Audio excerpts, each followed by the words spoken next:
الموت ينقسم على قسمين. الموت مو نوع واحد، مو قسم واحد، اثنين. اسألني ما هما؟ الأول هو الموت المحتوم، والثاني هو الموت المخروم. المحتوم شنو معناه؟ أن الإنسان قد ما يعيش لابد له أن يرحل. مو هذا محمد بن خارجة يقول يا كعب ما راح من قوم ولا ابتكروا إلا وللموت في آثارهم حادي. كعب ما طلعت شمس ولا غربت إلا تقرب آجالا لميعاد. فهذا موت محتوم لا بد منه. ولقد مات شيخ الأنبياء عليه السلام النبي عبد الغفار، هو القرآن يسميه نوح، هو ما اسمه نوح، اسمه عبد الغفار. لقبوه شيخ الأنبياء. ليش؟ لأن عاش طولهم عمر 1950 سنة عاش هذا النبي، لكن مات يوم مات أدركه ملك الموت وأعلمه أنه جاء لقبض روحه. قال بماذا تشعر يا نبي الله؟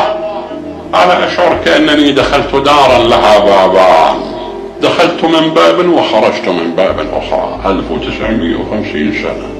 هذا موت محتوم. النوع الثاني موت مخروم. مخروم شنو معناه؟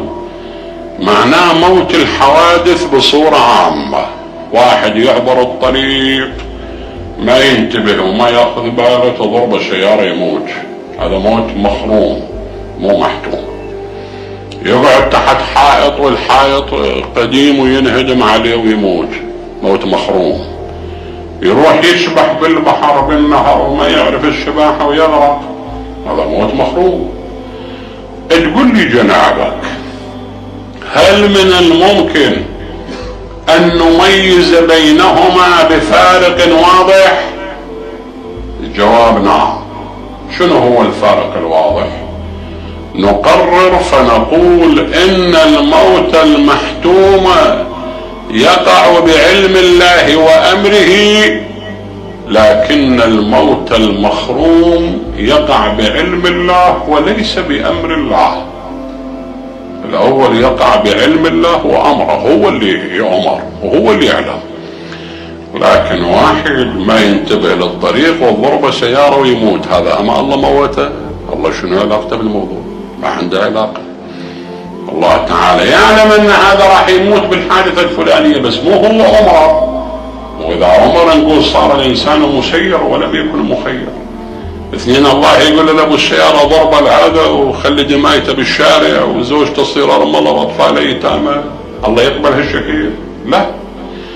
فإذا الأول بعلم الله وأمره والثاني بعلمه لكن ليس بأمره. تقول لي إذا الموت نوعين شو الآية ما ذكرت يا نوع من عتبه؟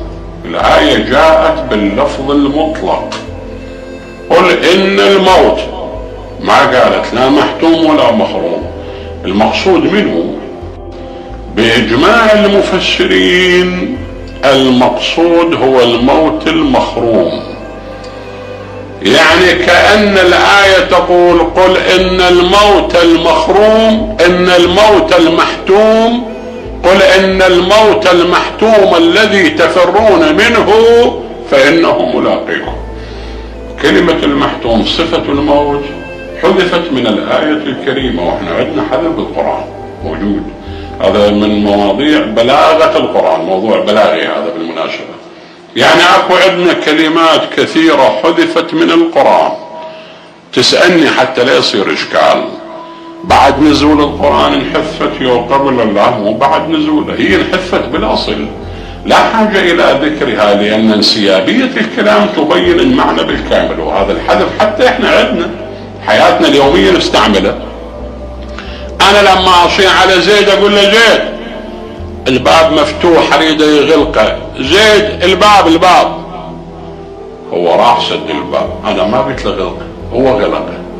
فاختصرت الكلام، بدل ما اقول له يا زيد اغلق الباب، قلت له يا زيد بس، هذا هو.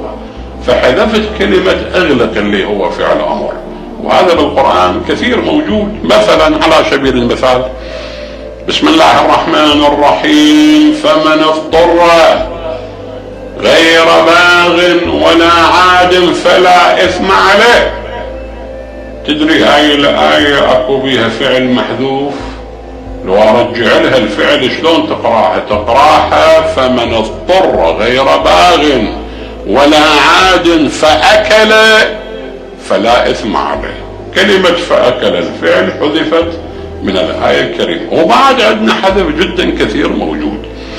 فإذا الآية يقول إن الموت المحتوم، كلمة المحتوم حذفت من الآية الكريمة الذي تفرون منه فإنه ملاقيكم.